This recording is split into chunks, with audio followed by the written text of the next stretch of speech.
Good afternoon, everyone. Thank you for joining the webinar, and congratulations to all the grantees on the line on receiving a Second Chance Act award. My name is Stephanie Uchter, and I'm the Reentry and Employment Project Manager at the Council of State Governments Justice Center.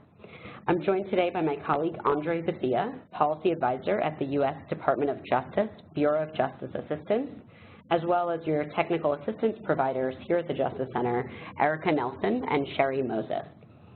Today we're going to be talking about the Second Chance Act technology-based career training programs for incarcerated adults and juveniles, also known as Tech-Based Career Training Grant. Today's webinar is scheduled to go until 3:30 p.m. Eastern Time. Before we begin, I have a couple of technical notes. If you encounter connection or audio problems during this webinar, please call WebEx Technical Support at 866-229-3239. And this information is also posted in the chat box on your screen. Unfortunately, there are some connection issues that we may not be able to resolve during the webinar. However, we are recording today's webinar and it will be posted on our website along with a copy of the slides used in today's presentation.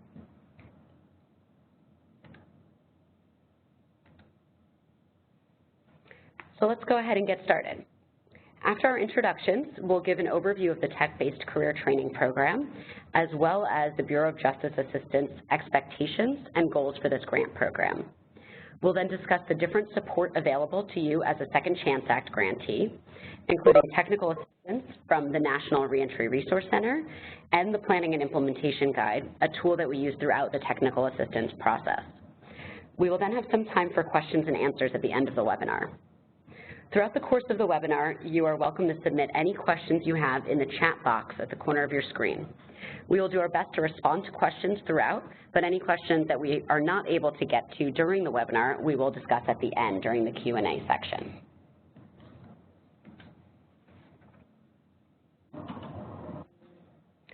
So as I mentioned, my name is Stephanie Uchter, and I'm the manager of our Reentry and Employment Project at the Justice Center. The Reentry and Employment Project focuses both on strategies to help prepare people leaving incarceration for work, as well as on increasing the opportunities for work through building relationships with employers and reducing policy barriers. I come to this work as a social worker involved in overseeing community-based workforce development programming, as well as working with men returning from prison after lengthy periods of incarceration. I'm joined here today by Erica Nelson and Sherry Moses, policy analysts at the Justice Center. As we will discuss more later on, Erica and Sherry will be your technical assistance providers, so you'll be working with them more directly moving forward.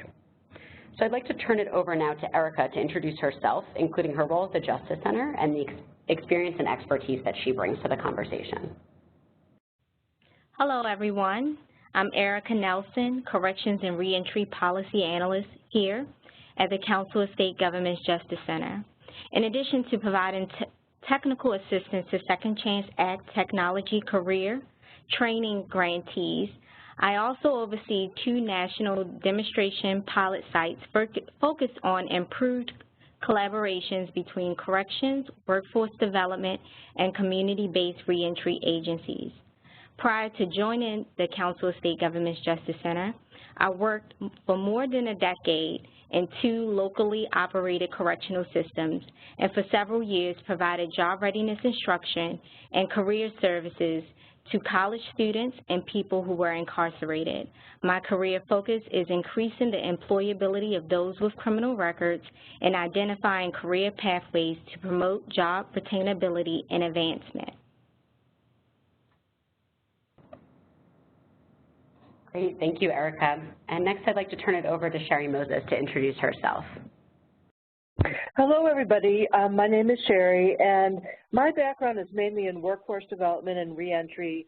I developed the reentry program for the one-stop system for the state of Illinois, and have worked on other reentry and workforce development programs. I also was a funder and am glad to offer assistance for grantees looking to find funding from other sources and sustain their programs. And in addition to my work on these grants, I also work on employer engagement and developing ways to reach out to employers throughout the country. Great, thank you, Sherry. Now I'd like to turn it over to Andre Bethia at the U.S. Department of Justice, Bureau of Justice Assistance, to tell you a bit more about himself and also about the Bureau of Justice Assistance. Thank you, Stephanie.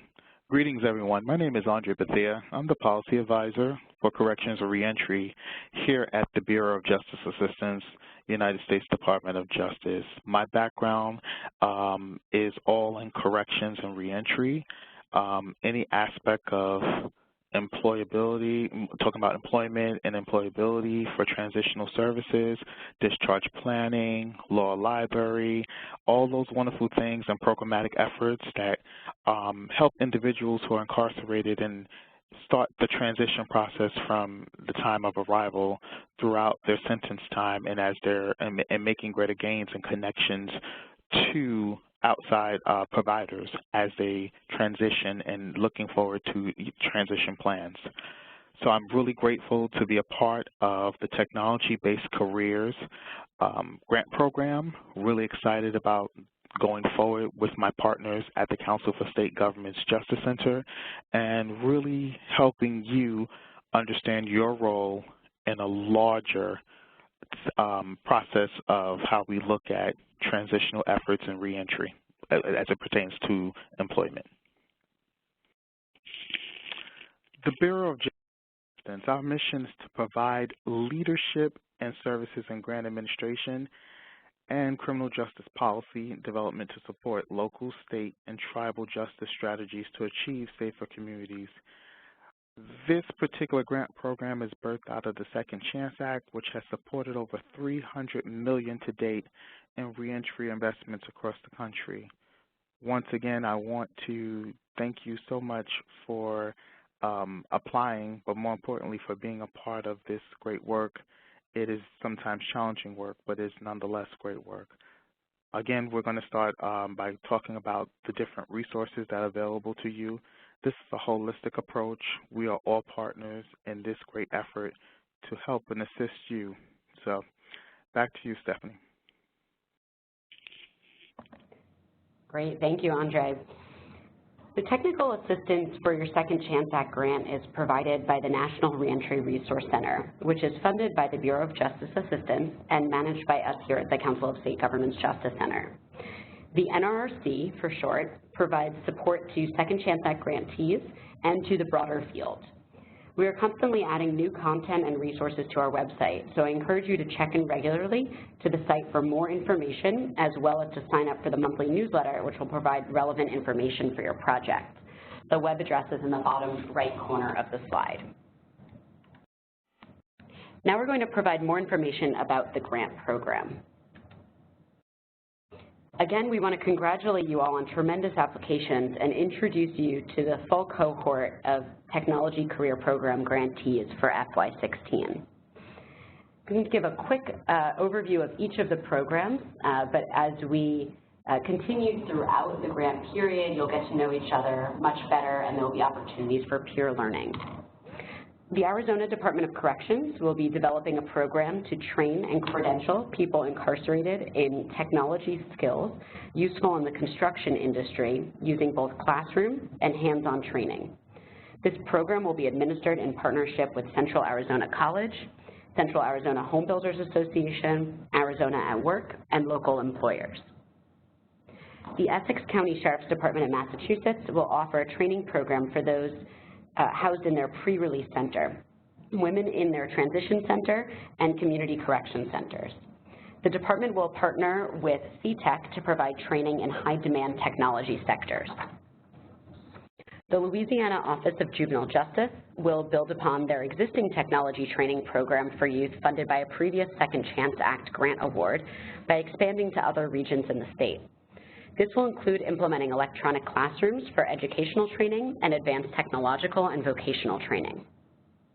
The Minnesota Department of Corrections will offer technology-based training toward the Certified Production Technician certification via an interactive television classroom setting.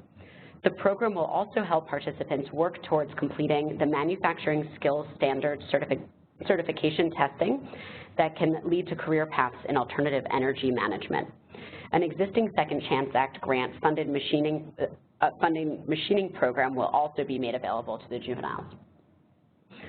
The New York State Department of Corrections and Community Supervision will offer industry-recognized energy technology certifications and will partner with colleges, solar installment companies, and community-based organizations for support and continued education post-release. And last but not least, the County of Sacramento in California will offer an automotive technology career training program that will provide automotive service industry student certifications to participants, in addition to hands-on experience and credit hours. The program will run through partnerships with educational institutions and the Sacramento Employment and Training Agency.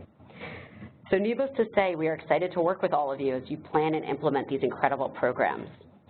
So I'd like to turn it back over to Andre now to talk about some of the expectations and goals of this grant program. Thanks, Stephanie. First and foremost, I want to start off by saying congratulations to the fiscal year 2016 grantees for the Second Chance Act Technology-Based Career Training Program. You are joining a geographic diverse portfolio. This includes awards from fiscal year 2010 to fiscal year 2016 that have gone out to 21 states and the District of Columbia. Consider yourselves, to be a part of a great cohort, whether you received the award in prior years or just coming on board for the first time. This is a new effort, a new team, and some new thinking, not just from BJA, the Bureau of Justice Assistance, but also from the National Reentry Resource Center, as we look to really tap into use our knowledge to assist and help you achieve impact in your local regions.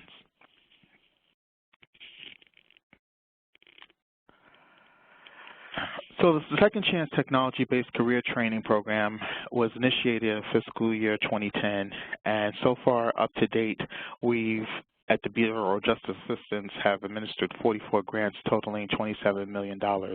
Of course, this grant looked very different in its infancy as we were all looking to learn more and more about what it meant, reentry and employment meant, and how it differs vastly across the nation.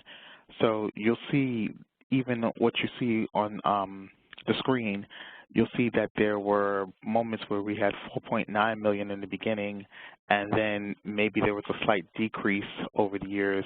And then in fiscal year 2013, there was an increase in the Second Chance Act budget overall, so we were able to put more grant programs out. And now with new thinking, new ideas, new innovation, and really understanding the research has been produced in the last 6 years, we're at fiscal year 2016, where totaling all the grants equate to $4.2 million. And so we're really excited to just look at the diversity, look at the different target populations and the different, vastly different regions.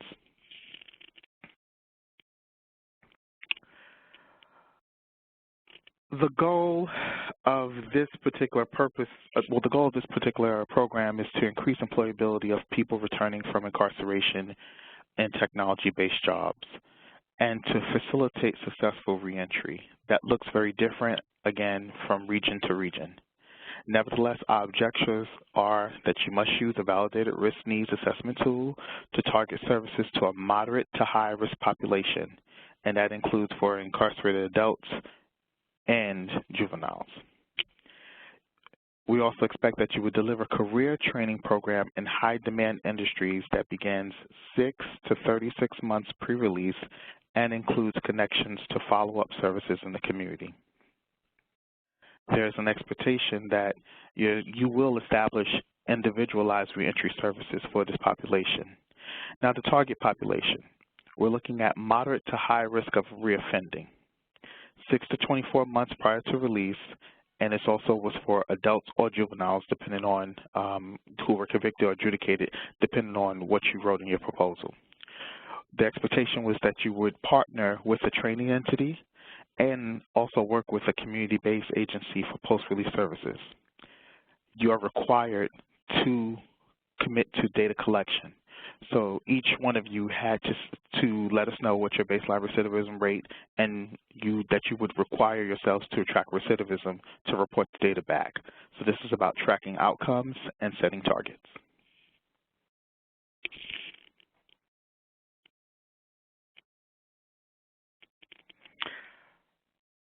So now that we've gone over the overview of the Second Chance Act technology-based career training program, we're going to start looking into the Grantee Support.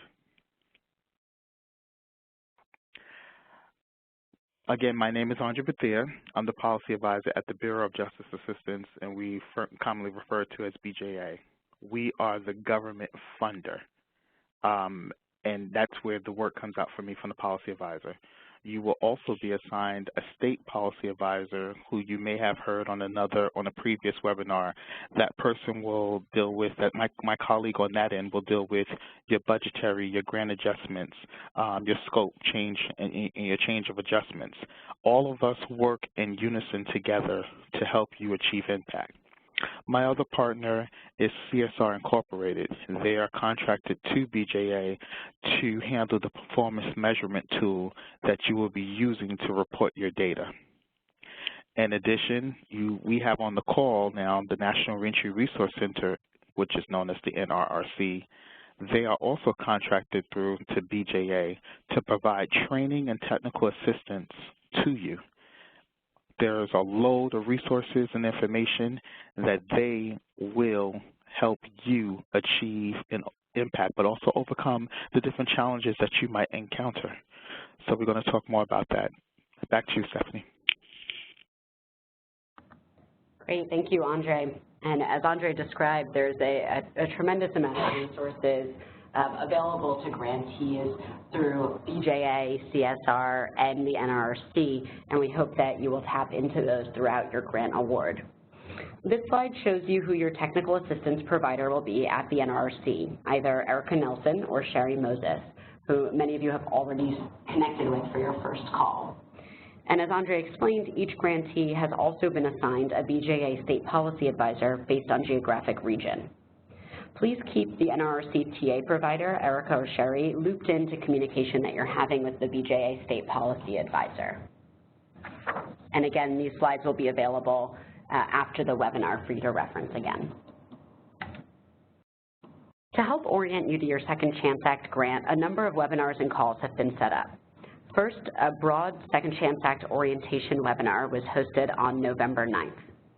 Today, we're reviewing the grant program specific information designed to orient grantees to the goals and expectations of the program, introduce you all to the NRRC and BJA staff, and provide an overview of the technical assistance process. And as I mentioned before, if you have not had it already, you will soon have your first technical assistance call with Erica or Sherry.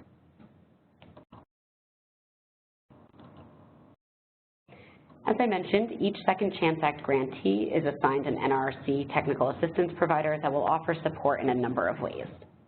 For instance, as you complete the planning and implementation guide that we'll talk about more in a minute, you'll find that your technical assistance provider is available to discuss any questions that may arise through the process and provide constructive feedback or resources.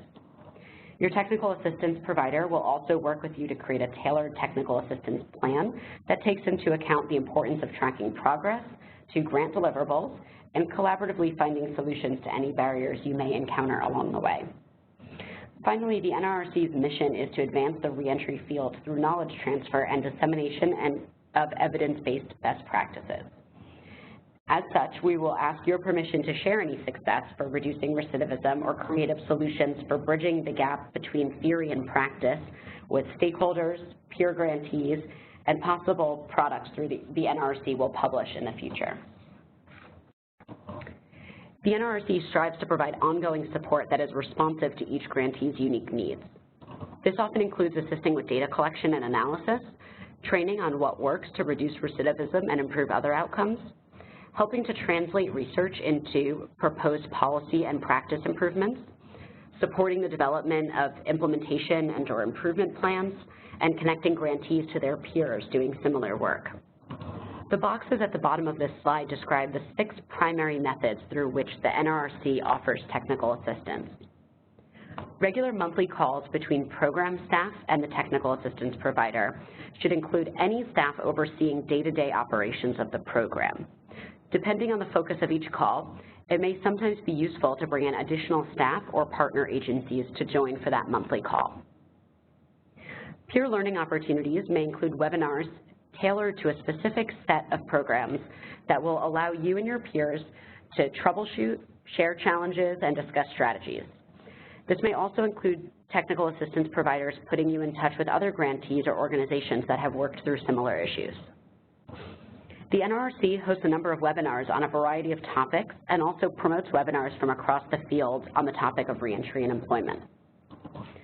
The NRRC contracts with a number of consultants who can provide additional training on select topics, as well as assist you in finding trainings in your area. Your technical assistance provider will pass along relevant and useful resources, but be sure to also sign up for the NRRC newsletter to learn about the latest resources being made available to the field. And lastly, NRRC site visits are designed to assist you and your staff in your implementation process. These site visits are not audits of the program. They may include facilitating stakeholder meetings, conducting trainings, and helping to determine areas where additional support may be needed.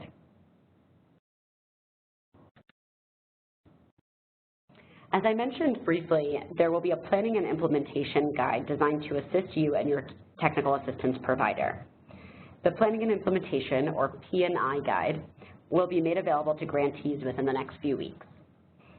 The guide serves to identify implementation goals and measurement objectives, develop comprehensive program-oriented evidence-based practices, communicate progress with key stakeholders, and evaluate the program and establish a sustainability plan. The guide is not intended to serve as a step-by-step blueprint, but rather to cultivate discussion on best practices, identify considerations for collaborative effort, and help you work through key decisions and implementation challenges. The P&I guide provides information about grant requirements and best practices as well. Each section of the guide includes exercises to help grantees self-assess how program activities align with evidence-based practices and other recommendations, as well as identify areas of success and challenges. Although the guide was developed as a tool for grantees, it also serves as an important tool for your NRRC TA provider, or technical assistance provider, to understand the status and progress of your project, the types of challenges you're encountering, and the ways your TA provider might be helpful to you in making your project successful. You and your TA provider will use your responses to the self-assessment to collaboratively develop priorities for your technical assistance. Your TA provider can help identify useful resources for reference throughout the TA process. In addition, as I mentioned, your P&I guide will include a number of resources to help you think through and execute your grant.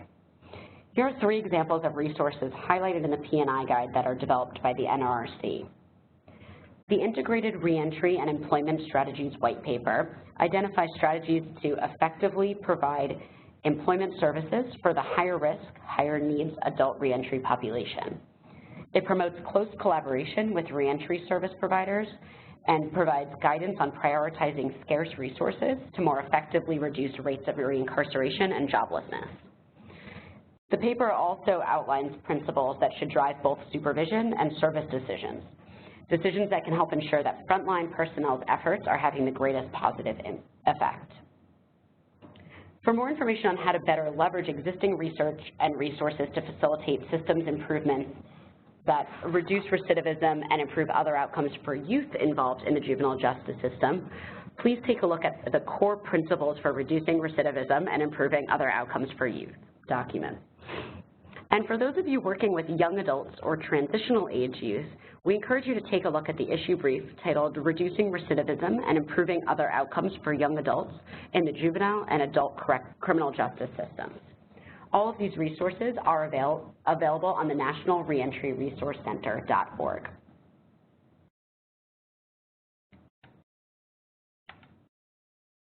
Now we'll move into the question and answer section of the webinar. As I mentioned earlier, if you have any questions, please type them in the chat box on the bottom right-hand corner of your screen, and we will be able to respond. We'll give folks a few minutes now to type in any questions that they may have.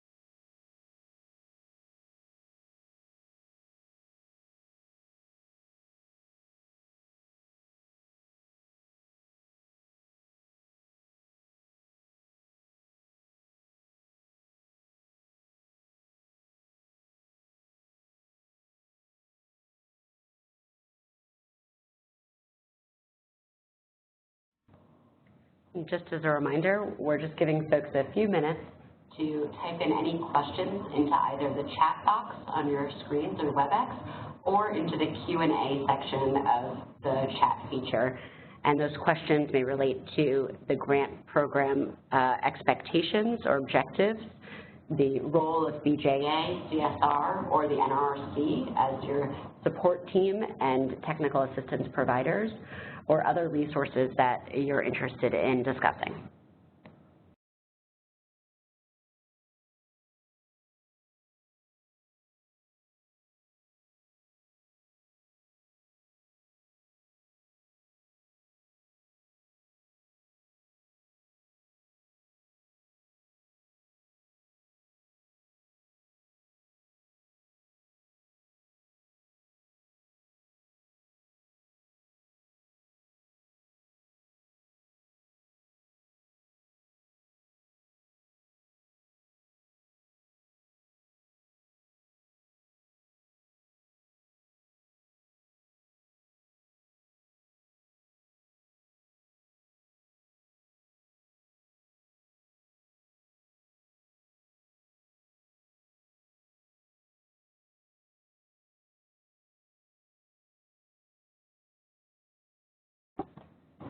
Okay, well that concludes the webinar to provide an overview of the Second Chance Act Technology-Based Career Training Program and discuss the different ways support will be provided to you as a grantee. Again, congratulations on your award and thank you for your time today. Please do not hesitate to reach out to myself or to your technical assistance provider, Erica or Sherry, if you have any questions. We will email a link out to this presentation in the coming weeks to refer back to if you have any questions about the content or contact information that was provided today. And I'd like to give one more reminder to sign up for the National Reentry Resource Center NRRC newsletter using the link on your screen. The newsletter is sent out monthly and includes new resources from the field, funding announcements, events, trainings, and more. Thank you again, and we look forward to meeting and working with each of you.